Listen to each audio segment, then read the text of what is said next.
So just a few brief housekeeping items.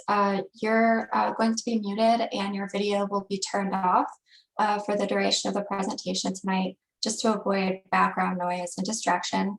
At the end of the presentation, I'll make it so that you can unmute and show your video so that you can ask any questions or show your items for an appraisal. Please also feel free to use the chat box throughout the presentation, and I will field any questions that you might have towards the end as well. Mr. Osacky has appraised World Championship collections from former NBA and MLB athletes. He is a USPAP Compliant Appraiser credentialed by the International Society of Appraisers. Mr. Osacky is an active collector, let someone in there, of pre-1970 sports cards, especially tobacco and Cracker Jack baseball cards. He has written numerous articles for national publications such as Parade Magazine, Huffington Post, Kiplinger's Magazine, and American Legion Magazine. In 2017, Forbes Magazine named Michael the Dean of Cracker Jack baseball cards. He will be presenting tonight about the history of vintage baseball cards and sports memorabilia. Take it away. Thank you, Sarah. I appreciate that introduction. And I'm going to share my screen with everybody. And Sarah will tell me if you all can see it. Yep, that looks good. Okay, great. Let me make sure that, okay, good. All right, great.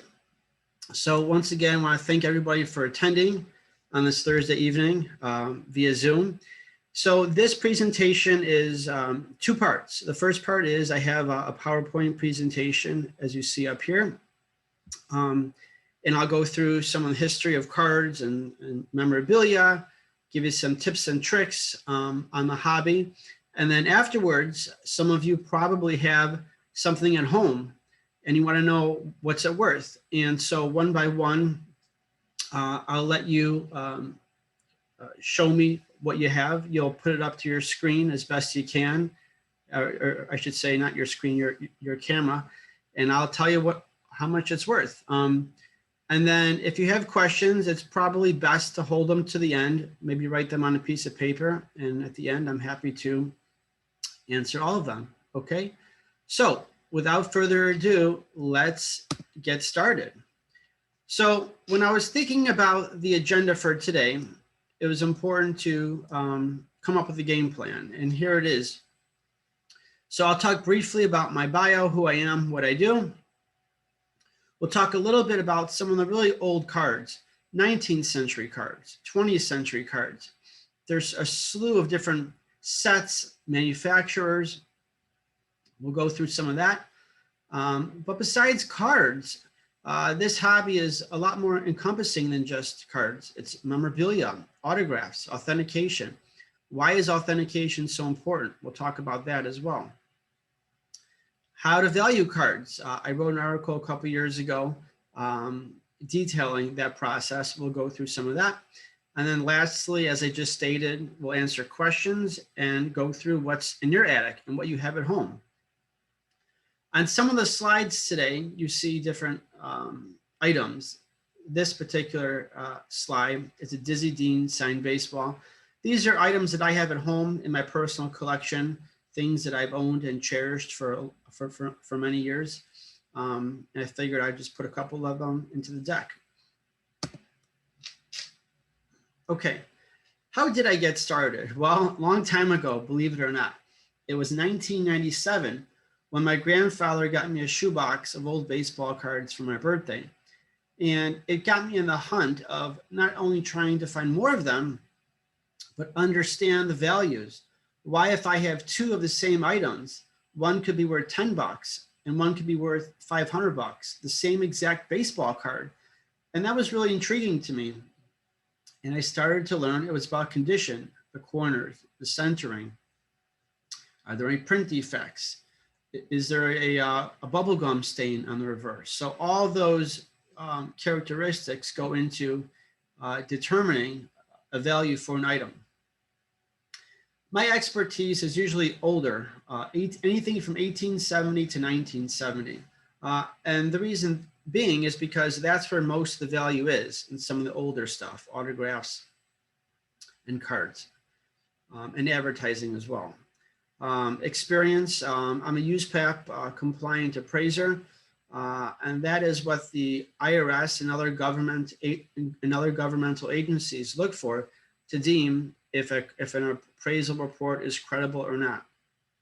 I do a lot of writing for Forbes magazine, some Parade magazine.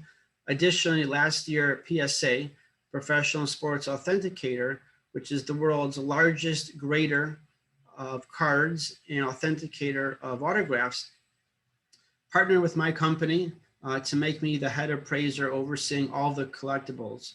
They're based in California. I'm based in Chicago. But I think it's a great partnership for all of their customers, and we're almost 12 months into that partnership with PSA. I do a lot of interviews with former athletes. Some of my favorites are Bob Feller, who gave me his last public interview before he passed away in December of 2010.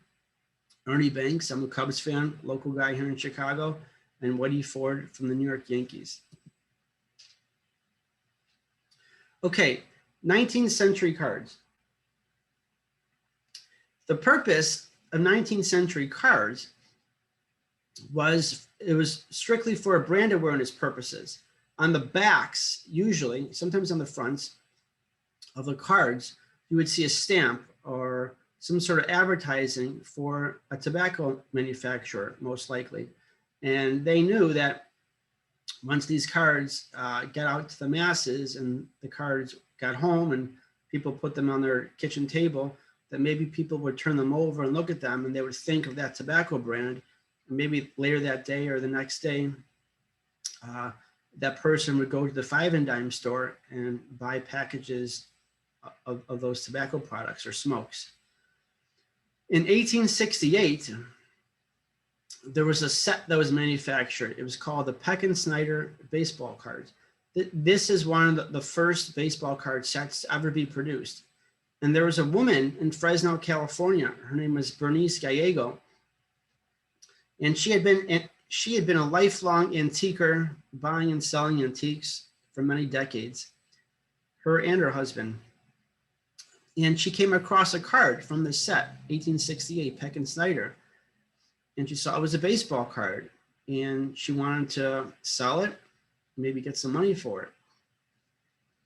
Well, she bought it for $10. And she put it up on eBay for, I think it was $75. And almost instantaneously, people were messaging her, I want this card, I need this card, I will pay you via PayPal right now, please overnight this card to me. We're talking dozens upon dozens of people. There was so much interest. And she was a smart cookie. After selling on eBay for many years, no one's ever been so interested in an item of hers. So she talked to her husband and they realized, you know what, maybe we have something good here. They removed it from eBay and they did some research. Well, it turns out it was a very, very valuable card. And long story short, they took the card, this was years ago when Jay Leno had his Tonight Show. They brought the card on the show to talk about it, how rare and valuable this card was. And it turns out the card that she bought for $10 that she wanted only $75 for, it sold for almost $75,000, which is just quite remarkable considering she purchased it for $10 just years earlier. So you just never know. People still have these things at home, hiding in their attics, garages, barns, you name it.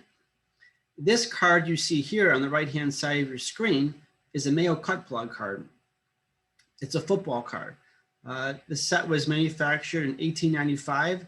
There's 48 cards in the set, and you can find these cards two different ways. One, with their uniform, their Ivy League uniform, or two, street clothes. This is an interesting set. It only featured Ivy Leaguers, Harvard, Yale, Brown, Princeton. Again, 1895.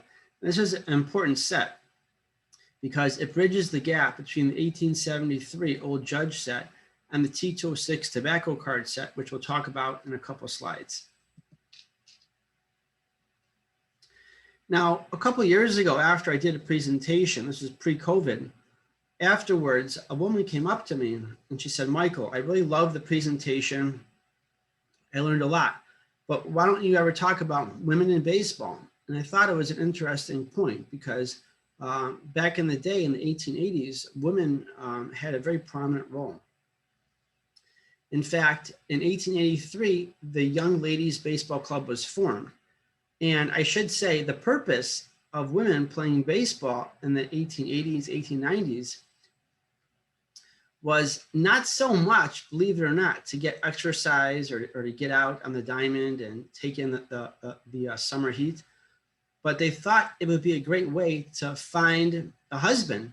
So they thought, you know what, we can play ball, we can catch, we can hit, let's form these baseball clubs and maybe we can find companionship. Well, the 1883 Young Ladies Baseball Club was short-lived, but it quickly morphed into the Bloomer Girls, which did last a long time. It started in the 1890s and lasted until 1934. Now, what's interesting about the Bloomer Girls and those teams, they were not exclusively women. Each team had to have at least 2 men on the team. In fact, some of the Hall of Famers, such as Rogers Hornsby, got started playing in some of these ladies' baseball clubs in the early 1900s. Now let's quickly talk about values here. This picture in the bottom left-hand corner, this is from Kenosha, Wisconsin, a couple years back. And this gentleman, Ron, he brought me in a whole bag full of team-signed baseballs from the Kenosha Comets, Racing Bells. These were women baseball clubs from the early 1950s. And I asked him, I said, Ron, how did you come into contact with all of these fantastic team-signed balls? And he said, Michael, I worked at the ballpark. I did the lighting. I did all the lighting. I did the scoreboard operating. I did all that stuff. And so he's like, I had rock star access to these teams, and that's how I got the balls. But when I looked at the balls, I said, what happened? I can barely even read any signature. He goes, well, I have these in the basement, and when it flooded, all of the ink ran off the baseballs. And so unfortunately for him, I did not have any good news as it relates to the values of his collection. But to this day, I still remember the stories. I still remember him. It was a fascinating conversation for sure. A couple minutes ago, I alluded to the tobacco card set, which was manufactured between 1909 and 1911 by the American Tobacco Company. To this day, this is one of the most widely collected sets. There's 524 cards in a set, and there's so many different ways that people can collect the set. They can try and collect every card. They can collect just the teams. Additionally, there's different variations. You have a guy wearing a white hat or a black hat or standing or squatting or batting left-handed or batting right-handed. Additionally, on the backs, there's 16 different tobacco manufacturers. Piedmont and Sweet Cape Roll are the most common ones, but some of the other ones are very, very rare. So you can have like a John Doe, a nobody ball player, but if you have a rare back, it could be thousands upon thousands of dollars. This was the first set to include minor league baseball players. Generally speaking, these minor league clubs hailed from the southern part of the country and southwestern part of the country. Tupelo, Mississippi, Raleigh, Durham, North Carolina, Atlanta, Georgia, New Orleans, those places. The colors of these cards 100 years later plus still pop. The yellows and the greens and the purples and the reds, very, very eye-catching, and again, very, very popular. Now, the most valuable baseball card in existence hails from this set, the T206 Honus Wagner baseball card. Most of us see it on the news or in the newspaper every year or so. To my knowledge, nobody that's ever bought that card and sold that card has ever lost money. There's about 55 or 60 of them known in existence. And the worst condition one, so cards are graded on a scale of 1 to 10, 1 being horrible, 10 being perfect. The Wagner card in a 1, again, a 1 is the worst possible, will sell for a minimum of $1 million. And a 2 just sold a couple months ago for $3.375 million for a piece of cardboard. So several years ago in Ohio, in a small swampy town, northwestern part of Ohio, a gentleman found a bunch of cards up in his attic, and the house had been passed down from generation to generation. And what happened was there was this huge dollhouse up on top of the attic. And when he removed the dollhouse, underneath it were about 700 uncirculated tobacco cards. We think what happened was this gentleman's grandfather and great-grandfather went to the 5 and dime store and bought these cards and came back and literally that day put them up in the attic and forgot about them. So it's very rare to find large quantities of tobacco cards. So 700 is, quite amazing. But most importantly, the condition. All near mint or mint condition. And so the gentleman over the years has been selling them. And last time I checked, he sold over 600 of them. And he's netted close to $5 million for 700 baseball cards. It's just quite fascinating. Cracker Jack cards. So most of us are familiar with the Cracker Jack brand. Been around for over 100 years. When we go to the ballpark, football stadium, you can get Cracker Jacks. You can get them at the grocery store. Well, the company started in 1893 in Chicago at the Chicago's World's Fair. And most of us know that little trinkets were inserted into packages of Cracker Jacks for many, many decades. You have plastic spiders and little stamps and whatnot, little toys. Well, for 2 years, in 1914 and 1915, baseball cards were produced and manufactured and inserted into packages of Cracker Jack cards. Now, the 1914 set has 144 cards, and the 1915 set has 176. We'll talk about some of those differences on the next slide, but what I want to talk about here is in the spring of 2004 at Yankee Stadium in the Bronx, George Steinbrenner had a press conference, who at the time was the owner of the team, and said that they will no longer be selling Cracker Jacks for whatever reason. But don't worry, fans, we have substituted a competitor called Crunch and Munch, so you can still get your caramel coated popcorn at the game. Well, Yankee fans were upset. Season ticket holders were extremely upset. They're spending tens of thousands of dollars, if not more, every season. And part of going to the game, in addition to watching the ball players, is the concessions. And when they heard this press conference, they threatened to not attend any games that season. So they wrote letters to the Wall Street Journal and some other news outlets. 6 days later, George Steinbrenner came back to the lectern and said, you know what, my fans have spoken. I was wrong. I should never have said that. We will bring back the Cracker Jacks. And again, this was 2004. So here we are in 2021, and Cracker Jacks are still sold at Yankee Stadium in the Bronx. I wrote a long article about this. It appears in the Candy and Snack magazine if you want to read more about it. Okay, I did allude that there were some differences between the 14 and 15 versions. Well, some of it, one thing is the print stock. It's much heavier in 1915 to 1914. The 1914 version, very susceptible to wear and tears, very thin. But regardless of what year you have, I usually find these cards with caramel stains on either the front or the back.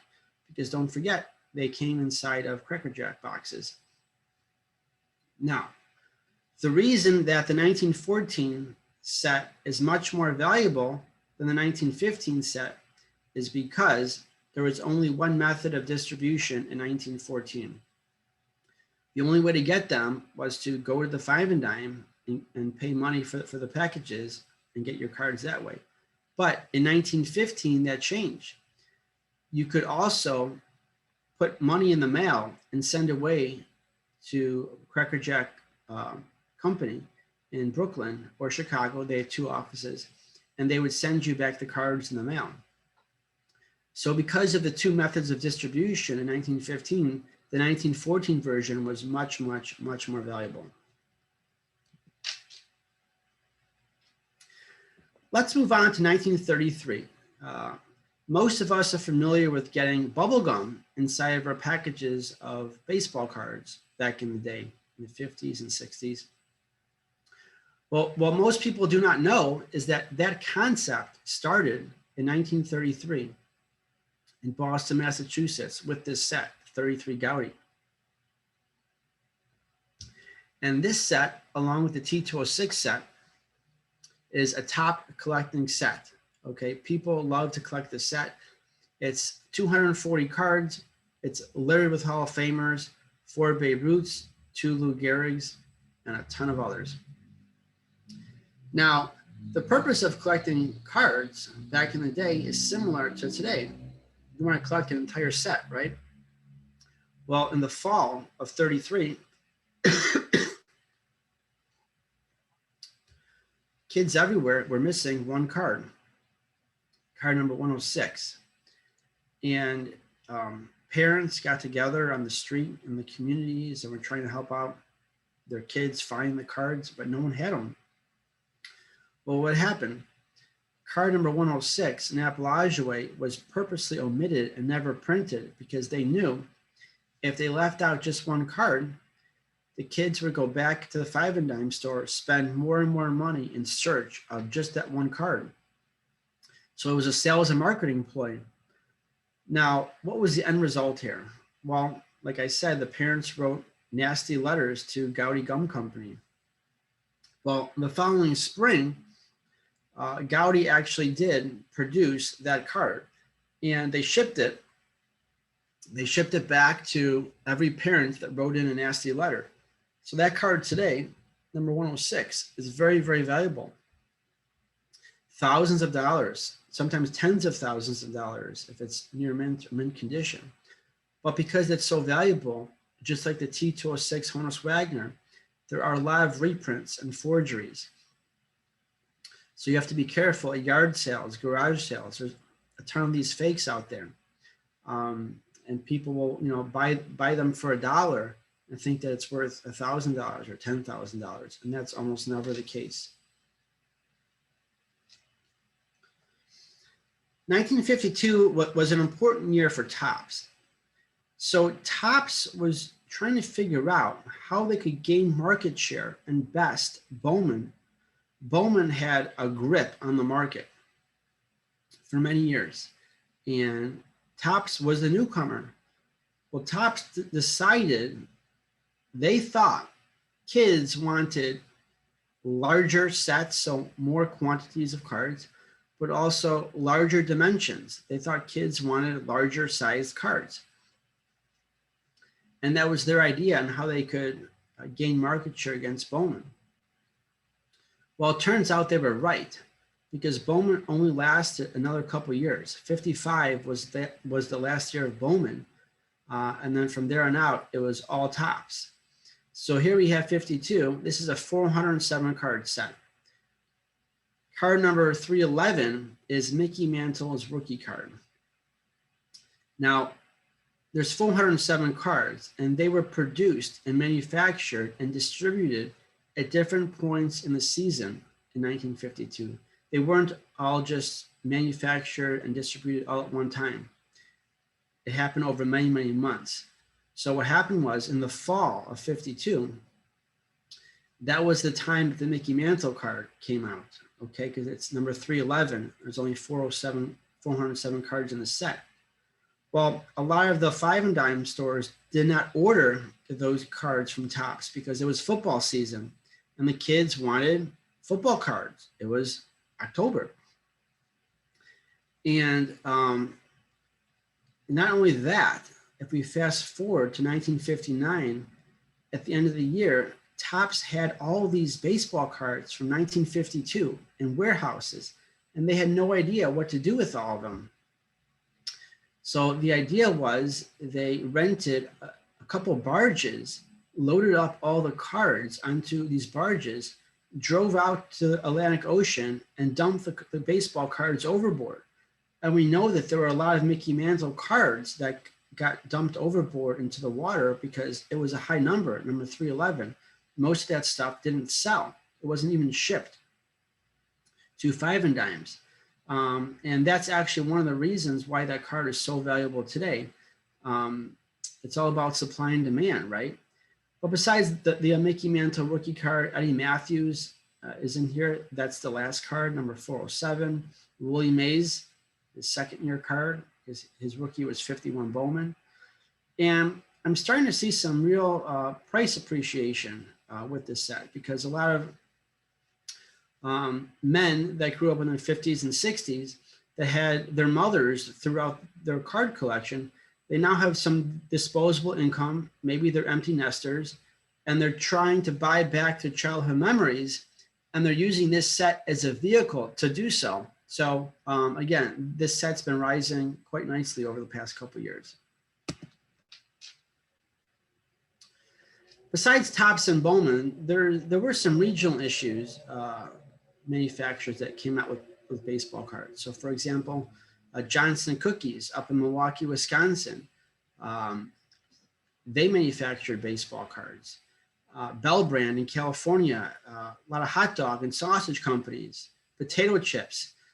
It's interesting because all of these, if you think about potato chips, cookies, sausages, hot dogs, these are all greasy food products. But for whatever reason, some of them decided to start to manufacture baseball cards and maybe try and get more sales that way. And I do a lot of traveling across the country, even though I'm based in Chicago. And these regional issues, like I said, the Johnson Cookies from Milwaukee, I very rarely, if ever, see them outside of the state of Wisconsin. I never even see them south of Chicago, right? Milwaukee's only, I don't know, 60 miles north of Chicago. When I go to California, I'll see some Bell Brand cards, but I never see them outside of the state of California. So here we are all these years later, 50, 60 years later, and these regional issues that were manufactured still reside in those communities. We talked a lot about cards, but I want to talk about memorabilia because there's a lot of it out there. There's game used items. A lot of times people will have some game used items and people will ask me how do I know that this was a game used bat per se? Well, players had certain things that they did with their bats. It could be notching, it could be writing something on their bat. But one of the best ways is to compare the height and the weight dimensions to the Louisville Slugger bat records. So every bat that has been used in the major leagues, they had to order it from Louisville Slugger. Before that was Hilrick and Bradsby, which was the predecessor. And so we know, so if I'm looking at Joe DiMaggio bat, okay, I know that, okay, yes, he ordered this bat with these dimensions or he didn't. And that's a great way right off the bat to tell. Game used jerseys. Well, there aren't a lot of them out there from the 50s and 60s. Back in the day, players were only given 2 home jerseys and 2 road jerseys for the entire season, and that was it. It didn't matter if it got torn or whatever happened, somebody would fix it up and repair it. Now, at the end of the season, those jerseys were had to be returned to the club. The players did not get to take them home.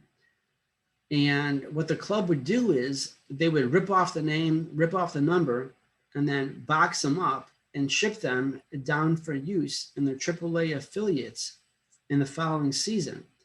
And here we are today, though. Every once in a while, you'll see like a Sandy Koufax game used jersey that was sold for 6 figures. Some of them did slip out the back door, and that's why you see them selling for quite a large sum of money, because there really just aren't any available. I put Curt Schilling's socks. So years ago, when Curt Schilling was still playing in the playoffs with the Red Sox, he was pitching, and obviously when he put on his socks, they were white, as they should be.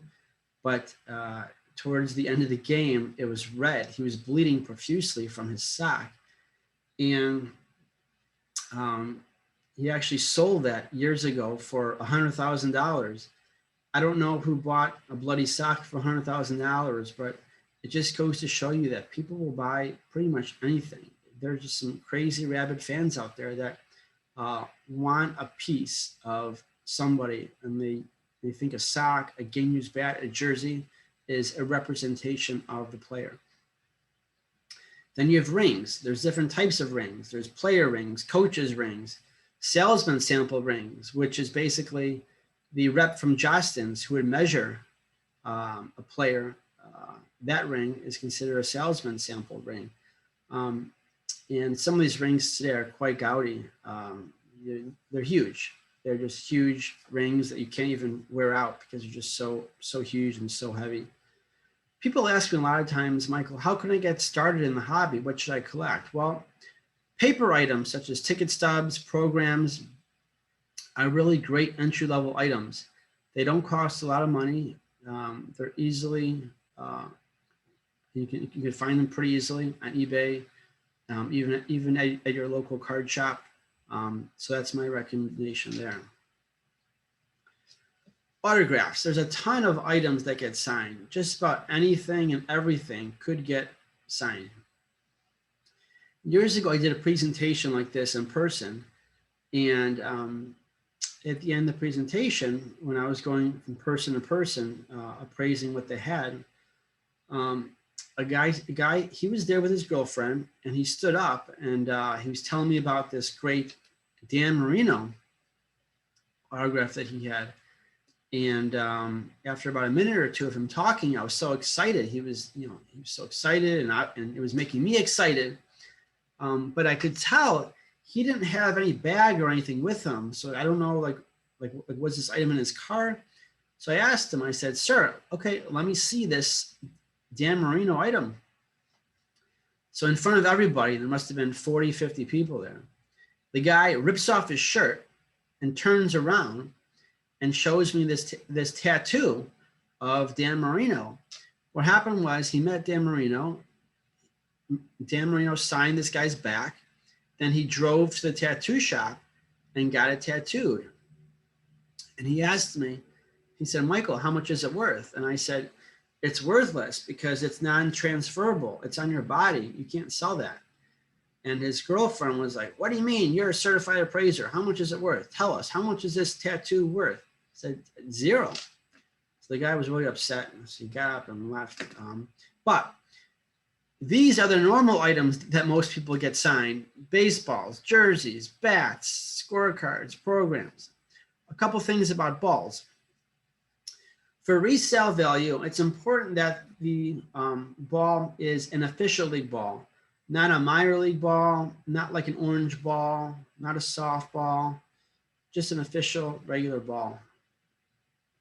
Inscriptions is basically something that's added to the signature, and it could be twofold. One, an inscription could be to Judy, to Sarah, to Bob. That's one type of an inscription. The second type is a player will include his Hall of Fame year that he was inducted, or the number of hits in his career, or stolen bases in his career. Usually the first type of an inscription hurts the resale value a little bit, because my name is Michael, and if you're trying to sell me something that was signed to Betty, I'm probably not going to pay you full price for it. Additionally, just because you have something signed, it doesn't mean that it's worth a ton of money. It's always about supply and demand. So think about Pete Rose. For many years, he basically signs his life away in Las Vegas. That's all he does. And so today you can go on eBay and get a perfectly genuine, clean, signed baseball of Pete Rose for 35 or 40 bucks, authenticated. Or you can go to Las Vegas, pay $100 and exchange pleasantries with him for a second. So, you know, again, those are the options when it comes to Pete Rose, but a lot of times people might think, oh, I have something autographed, it must be valuable. That's not always the case. Jerseys, these are obviously non-game use jerseys, very collectible. People like to frame them, which is very expensive actually, and then put them up in their man cave. Bats, and then paper items, scorecards, programs, cards. Now, usually someone that collects cards is very different from somebody that collects autographs. The autograph seeker or collector, in nearly all cases, wants the autograph on a ball, a bat, a jersey, a program, not on the card. So sometimes if an autograph is on a card, it could devalue it. Because again, the person who's collecting the baseball card doesn't want the autograph on it. There are some certain cases, like a Mickey Mantle, an autograph on that, it would go up. But that's just one example. Authentication, that's a hot talking point. It's important because how do you know something is genuine or not? Well, there are several companies out there, including PSA, that will authenticate autographs. But I have to look at it from a financial perspective when I advise people if they should get something authenticated. Because it may be cost prohibitive. If you have an item that's worth $100 and you spend $50 to have it authenticated, and now the item went from $100, maybe now it's only worth $125, well, then it probably didn't make sense to spend the $50 plus shipping to have it authenticated, right? A COA means certificate of authenticity. An LOA means a letter of authenticity. They basically mean the same exact thing. But just because you have one, it doesn't mean what you have is real. And I'll say that again. Just because you have a COA or LOA, it doesn't mean it's real. The reason being is because it's a piece of paper. What matters is what's behind the piece of paper. Who wrote that? Who signed off on it? I have a neighbor here in Chicago, John, great guy. He's in construction. People hire him a lot. You know, he's always super busy. He's like one of the best. But John doesn't follow sports, doesn't own any autographs. Let's say John was to print 100 letters of authenticity saying that this Babe Ruth autograph is real. It's worthless because John's never even seen a Babe Ruth autograph. He doesn't know anything about Babe Ruth. He doesn't know anything about autographs. So too often people will say, I have a piece of paper, it's real. That's not always the case. Over 50% of all autographs are fake, actually. So you want to make sure the person is well respected. And additionally, nobody's perfect. The way that an authenticator makes an opinion on yes or no on your item is that he or she will use a database of exemplars to determine what you have is real or not. So if it's a Ted Williams autograph that he or she is looking at, maybe they have 500 examples of Ted Williams on their computer in their database that they think are genuine, and they'll compare that to what you brought them. They will look at a lot of different things: pen pressure, slant flow, spacing on the letters, the height, tilt, all these different things. Additionally, the ball.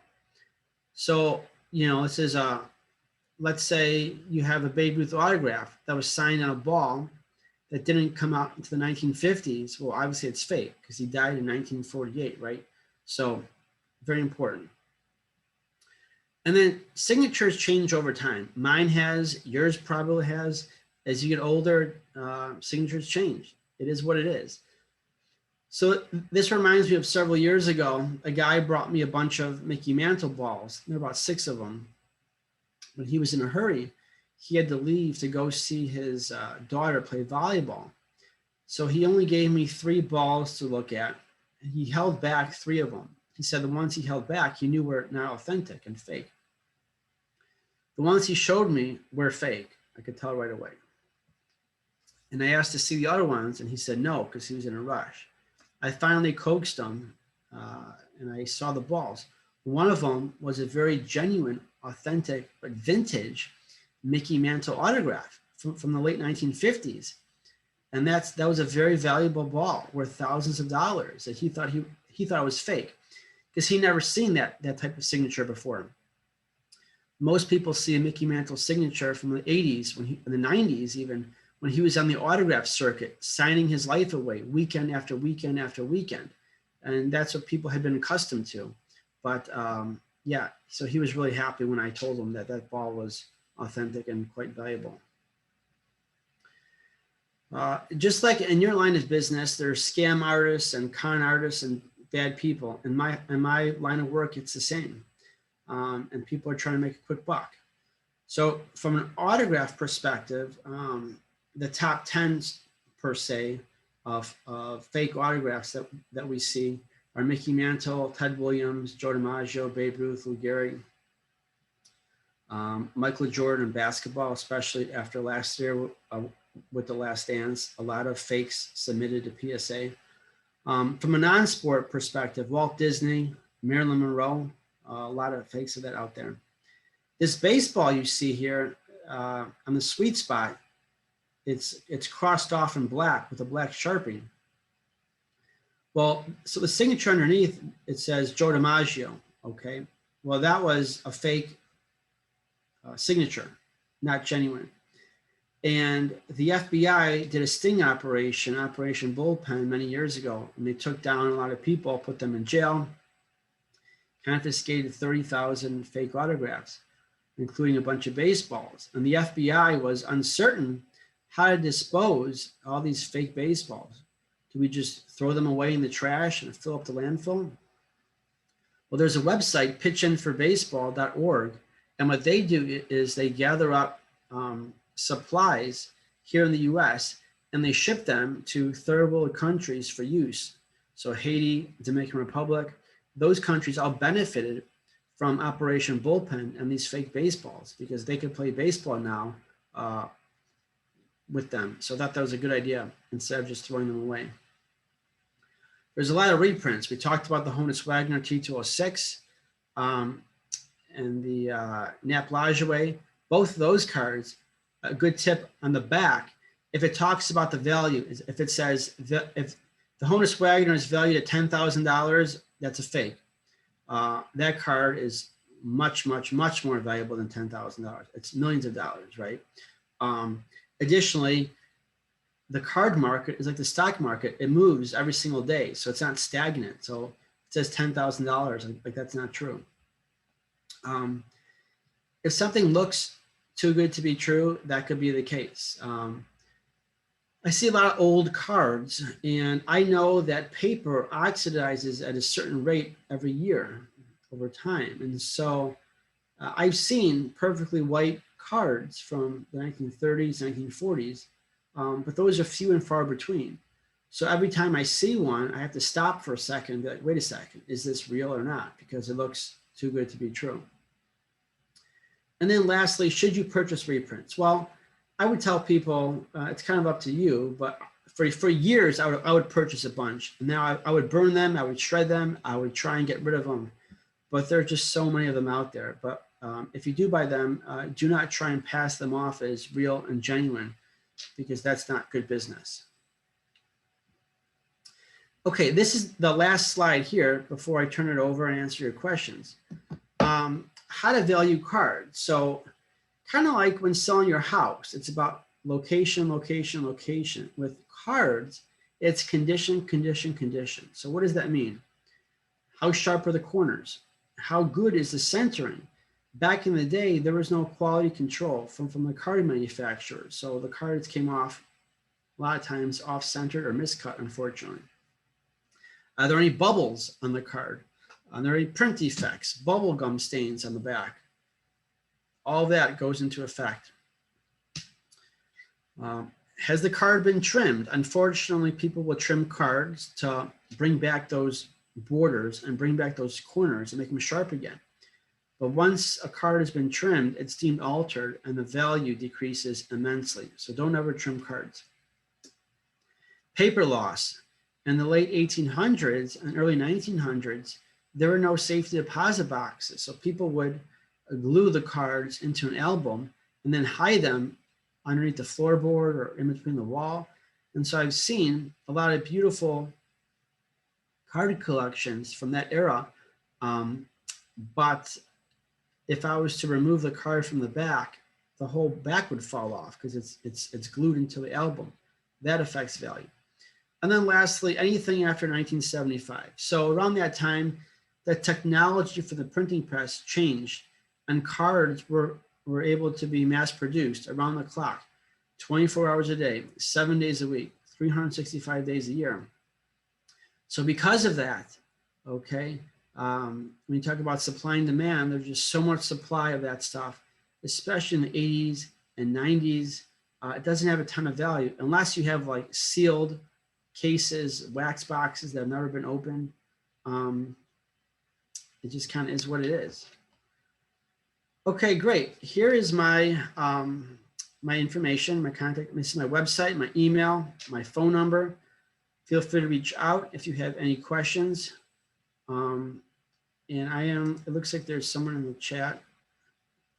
I am going to stop sharing my screen and then Sarah is going to help out and then I can answer all of your questions.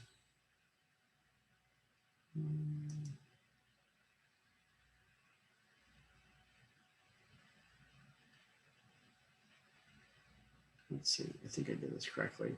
Yeah, so in a second we will open up the video and the audio and then I can see what you have.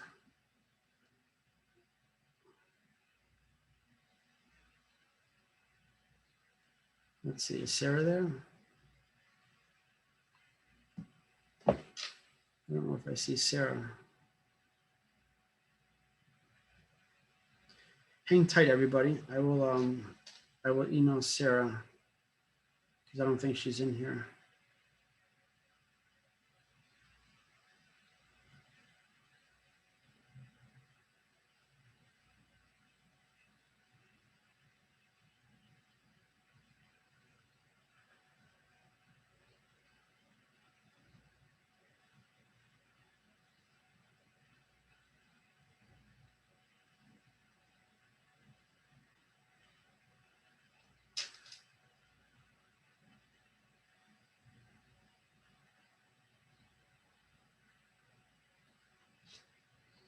Oh, it looks like Sarah's, her internet went out.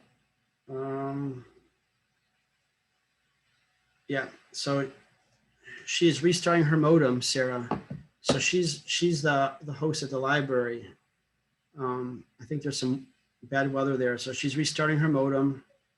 She'll be back here, I guess, momentarily. And then we can open this up because I don't think I can do it.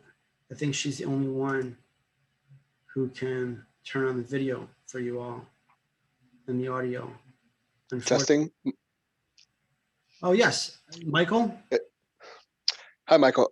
Sorry, well, while we're waiting for Sarah, I don't have a question, but I know that the call is still being recorded. So I just have a couple of comments if now is the appropriate time.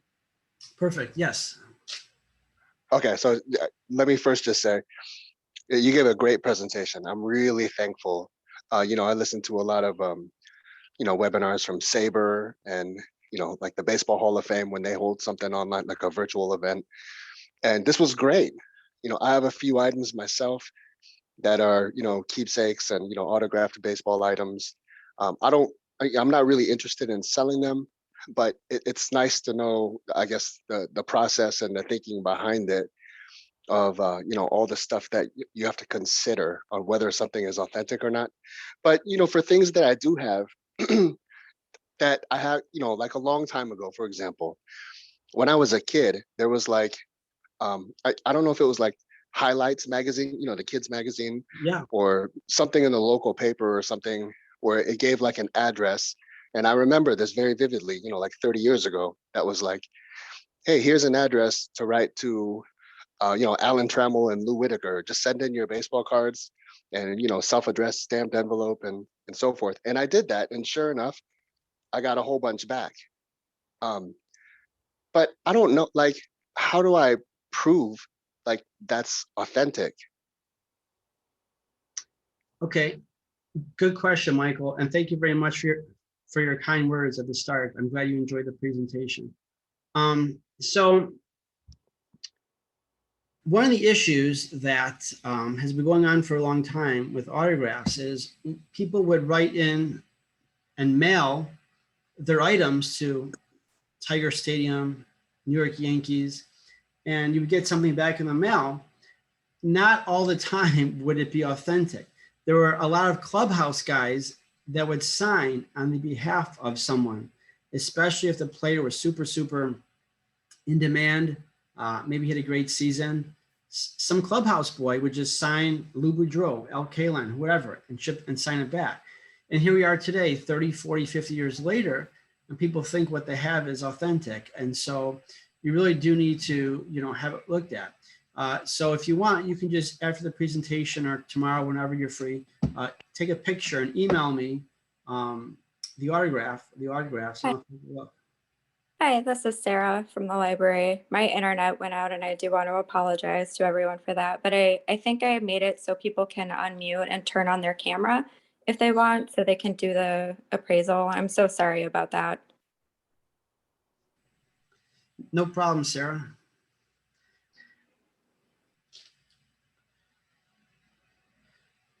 But yes, Michael, that's the answer to your question. I hope that helped, and just send me an email and we'll go from there. Who else is That sounds good. Thank you for that. For the presentation, because some of those links that you had put in your presentation, will that be available for the participants, or because I didn't quite catch all of that, the stuff that you had on there? I'll have to work with Sarah. I think she's going to make everything live or viewable on the library website. I don't know the time frame that she's working with, but yeah, it'll be available at some time. Great. Hey, Stephen, how are you? Good. Can you hear me okay? Yes. I turned on my camera when she allowed it because I always think it's easier for presenters to have somebody to look at when they're talking. So I can see it. So I don't have a tattoo that's been signed, so I don't have to worry about that. Specifically, what I have is I inherited my dad's collection. He was born in 1939, so the cards I would assume are from the 40s, maybe early 50s. They were put in a box, wrapped with rubber bands, so there's a little bit of rubber band damage on whatever was on the top and on the bottom. But I've got about 16 different teams. So for example, here's some. Those are 1953 tops. 53? Yes. Okay. So how does one figure out actually what the dates of them are? Is there a way to know that without? Yeah. Usually, yes. It kind of depends on what you have. So if you turn the card over and let's say there are a bunch of stats, you might say like 48, 49, 50, 51. And then, so the last year on the bottom that you see is like his 51 stats, then you're looking at a 52 card. Now, it's always the year after. Now, what you have is 53, 53 tops. But that's how it works. So if you see in his stats, the biography, all the way down to 52, then it's 53. Okay. Because right now it says things like past year and lifetime, and you're like, I can't.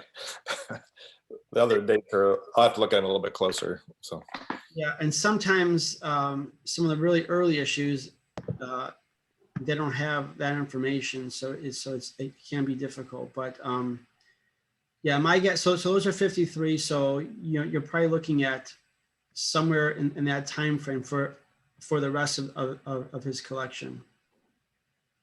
hey, there's Tyler with his baby. Hi. Hi. Hey, Michael and Steven, I know some of the cards from that era also, Topps didn't think that they would be able to sell all of them.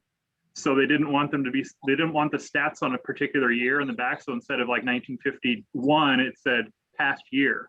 So they could sell them years into the future. They didn't have to sell them all in 1952. They could just keep on selling them without people maybe even knowing that they were right. If it just says past year, they didn't want to date the cards in that way. That's a great point, Charlie, and that's another good sales and marketing. Charlie's the baby. What's the baby's name? Charlie. I'm Tyler. Oh, sorry. Charlie's the baby. I was calling the baby's name. Okay. Hey, Tyler. Appreciate you attending. Yeah. So I've got about 16 different teams. A combination. I don't have a full set of anything. I'm pretty sure. I mean, there's not enough cards. Another quirky set I have, actually, which is the largest set. I don't know. There's 50 or 60 of them. Are collectible cars. Yeah. Ever come across these, and yes, what's this about? So same era, same years, 53, 54, and even 55. Those obviously are non-sports. So the value for the cars isn't as great as the baseball. But what I'm starting to see now is, as people are starting to get priced out of some of the baseball cards, but they're still looking for nostalgia, they're going to some of those, car, like automobiles. I mean, there's nothing more American than an automobile, and people like that stuff. Like in that set, you have like the Nash cars and the Packards and like all these really interesting, cards. And yeah, so also very collectible, even though not as valuable. And so, I mean, I know you can't just like rattle off prices, or maybe you can, I don't know. But so I have multiples of various people. Yeah. So how does one even start this process? Because again, I'm not involved in this at all. So yeah, it really is about condition, the year, and the player. And so it's a little tricky via Zoom to really kind of dig in and kind of see the condition, but something like that is at least a couple $100 for a Yogi Bear. It could be more. It all depends on condition. And do you do it by like Hall of Fame? Like Hall of Famers are probably more valuable than, or is it just by quantity of how many were produced? One of the most valuable cards in that set is number 82, Mickey Mantle, also on the Yankees. So that's a good one. Billy Martin. Yeah. And a bunch of Andy Carey's, Billy Martin, Tom Morgan, Whitey Ford. Oh, you dropped it. Oh, there you go.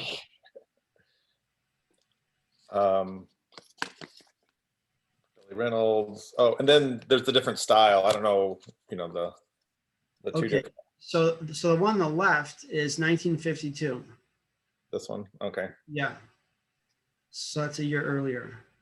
Yeah. Also tops. Both of them are tops. Yeah, and then so this is what you're talking about, the trimming issue. So like this one's. It's all center. Yes. So you see on the right, it has more white than it does on the left. That's quite exactly. So that's actually quite typical. There was no quality control. That's just how cards came off the printing press and were cut. Bob Scarborough, Bob Serve. Some of these people I've never even heard of. Yes, some of those are nobodies.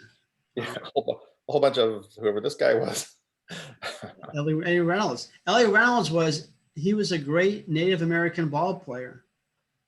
He was really close with Ted Williams. Yeah. So no, but something we can talk about after the Zoom about your collection, how to best get it appraised if that's what you want to do it. If you were trying to sell it, what cards should be graded, all that stuff. Yeah, it's just such an eclectic thing. And again, it looks like from the date you're giving me, he only collected for a couple of years. What'd you say, 52, 53? Yeah. So he would have been, I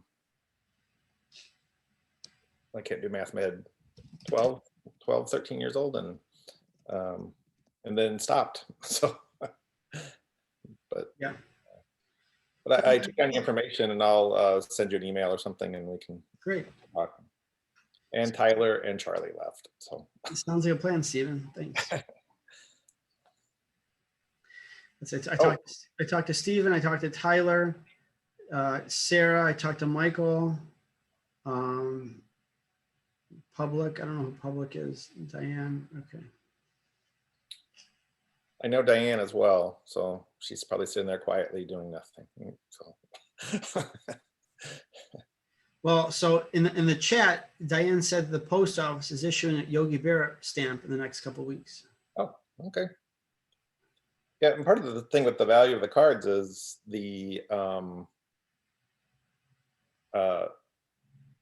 if there's no value, then just having things that my dad collected as a child is worth keeping. So even if it's split, my dad was so frugal, he would love the idea that a few of the cards would be sold for and something else done with the money, and then we'd keep a few just to remember him. Yeah, so that's a personal decision, right? Everyone has different ideas or goals or whatever, you know. So some people are anxious to sell, other people are not. Some people want to sell some cards and keep others. It's just it's kind of a personal, individual decision. That's what it comes down to. Oh, and then is there a difference in value with damage to the front versus damage to the back? For example, this rubber band problem I had with this collection. So usually, if you think about a set, let's say in the 52 tops, there's 407 cards. The first card, number 1, and the last card, number 407, will be heavily damaged, not just by the rubber bands, but because of the dirt and the grime over the years, because essentially those two cards are acting as protection for the rest of the set. But to answer your question, if there's damage on the front or the back, it's essentially the same. I mean, there's now some damage could be worse than others, meaning you could have rubber band wear, which is less worse than paper loss, but damage is still damage. And then you were talking about edges. This entire collection has pretty much the same. I can't really show it. They're all about the same. There's not really any. They were all kept in a box and not touched for probably 60 years. So that's great. So the edges are all nothing's really worn. They're just of the age. Actually, and a few of them are still fairly sharp. I guess I don't touch the corners, right? Yeah. Make them worse. So don't do that. Yeah. Yeah. Well, that's good to hear that they haven't been touched in a long time. That's good, because too often people will touch the corners and play with them, and that just decreases the value. Should I take them for now and get the plastic sleeves and do all that? No, I would put them back in the shoebox. Okay. Yeah. Actually, to me, the box is almost more interesting than the cards themselves, because it's a remote control car from the 1950s. Oh, so, cool. Studebaker. Yeah. And this car was around, this toy, I actually remember it. I don't know what's happened to it. It might still be around someplace, but it was a remote control Studebaker. Well, you can see in the corner, and it had a wire connected to it. So you drove it with it wasn't remote control. It was, you know, it had a wire connected, but I love the box almost as much as the cards. So isn't that something? But it's so cool. Yeah. Great memories, for sure. I don't want to hog up all your time. I don't know if anybody else has any other questions or. Yeah, I don't know. I guess if I don't hear from anyone, I'll just, I'll sign off. So now is your chance if anyone else wants to say something, if they have a question. I saw in the comments, Tyler said he's going to come over and check out the cards. So he's trustworthy, so we'll allow that. He said next time he's in town. I guess he doesn't live in Jacksonville. He comes and goes. He's from Jacksonville and travels around. There he is. Where's Charlie? Charlie has been rescued. I live in Champaign, so but I work in Jacksonville and there sometimes. I love Champaign. I went to school there for 4 years. Nice. Yeah, we live relatively close to campus.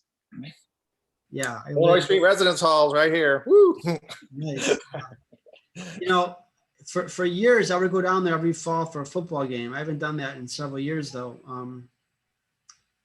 Maybe this year I'll go down for a football game. Completely off topic, but if you drive down Green Street now from campus, it looks like you're in Chicago. I don't know why they built all these towers. I don't know who's living in all these things. It looks completely different. That's crazy. That's what I've heard, and I heard there's like all these like chains like Noodles and Starbucks and Potbelly and. There is a Target, a city Target, on Green Street now, in the bottom of a giant tower. Oh my God. It's like, what?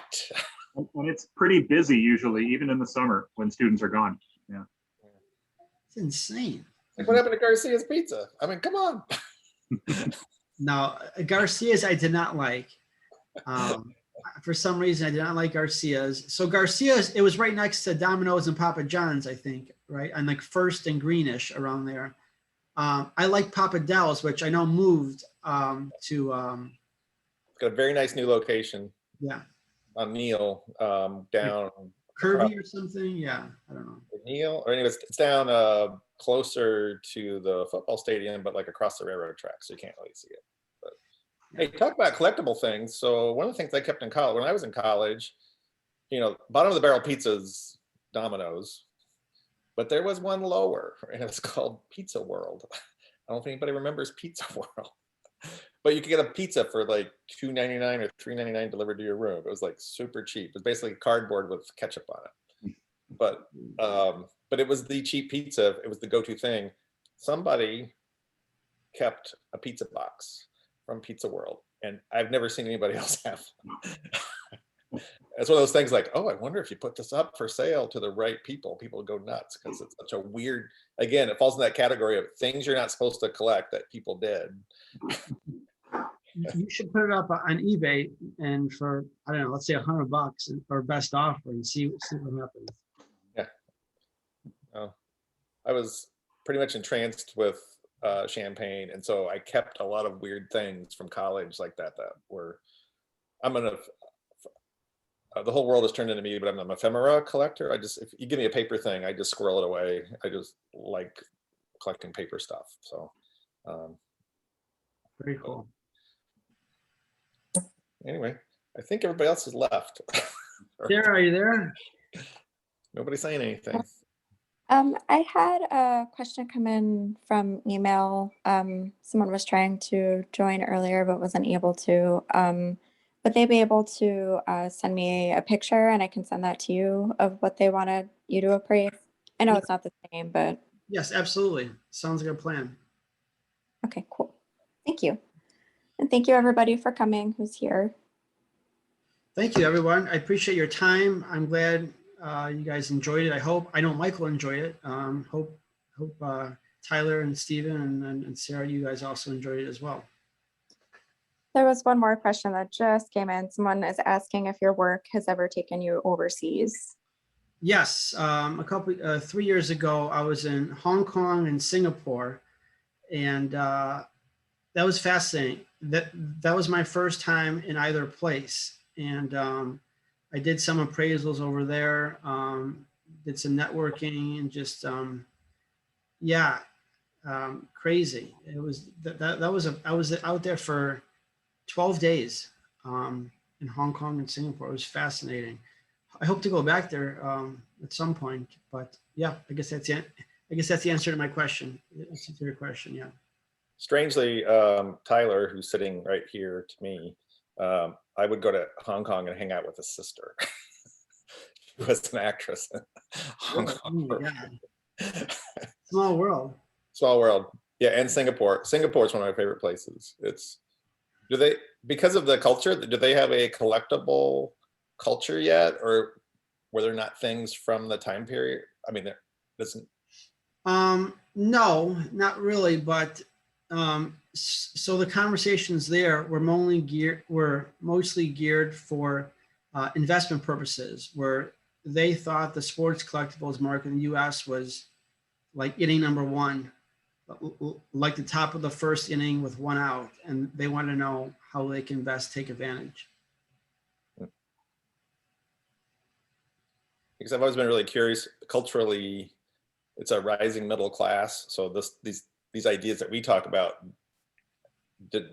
haven't existed even for a long time, and I always think there will be a growing market as that middle class expands to this example I bring up every now and then is every American I know is sitting on family dishes, like fancy dishes that nobody wants. Like there's all this stuff in our homes that we're done with. And it was a middle class thing from the 50s. Well, they have a rising middle class now. So the idea of collectibles, of having nice things, this is all new to them, where it's very old to us. That if there is a way to, well, how that market will develop over the years, if there is any desire for those types of items.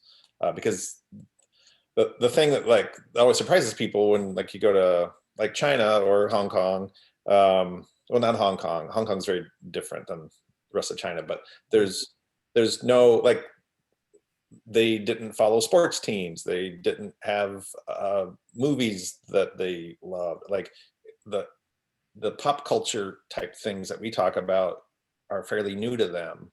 So how will this type of market that we're talking about tonight, translate over to them in the future? It's just, I don't know. It's just a curiosity. Yeah. Steve, I see your point. I think that the key thing is what you stated. You said desire. That's what we don't know, because what you're articulating makes perfect sense, but it's all about the want or desire, right? And so being that we're so far, so thousands of miles away, they have different needs and wants and desires. And so, I guess we'll see what happens in 5 or 10 years. Yeah. Okay, I'll stop talking. The mute buttons are for. So. You're good. All right, I think we're going to conclude. I guess Sarah will maybe do that, and like Sarah said, this will be on the Jacksonville Library website. I'm not sure when, but at some point it will be. So I think it'll live in perpetuity. Yeah, I can put it on YouTube and then share it on our website and social media, if that's okay with you. Yeah, that's fine. Okay, perfect. That's what I'll do. All right. Michael, do we have access to your email address for contacting you in the future? Yes, it's michael@baseballintheattic.com.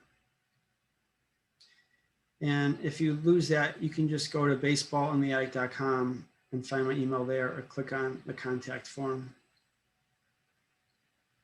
Great, I took a picture of the screen earlier when he put it all up, so I can send that to you. Thanks very much. This is really, really great. I appreciate it, Michael. Yeah, me too. Thank you. Thank you guys for attending. I'm glad you enjoyed it. And maybe next year I'll come to the library in person. I don't like to see people in person anymore. We're so used to this, I know. Yeah. Everybody at a distance is fine. So. Yeah. All right. Well, I'm going to sign off. Again, if you have any questions, just send me an email. I'm happy to help. All right. Thank you. You're welcome. Have a great evening. Thanks, Sarah, again. Thank you. Have a good night. Okay, bye-bye now.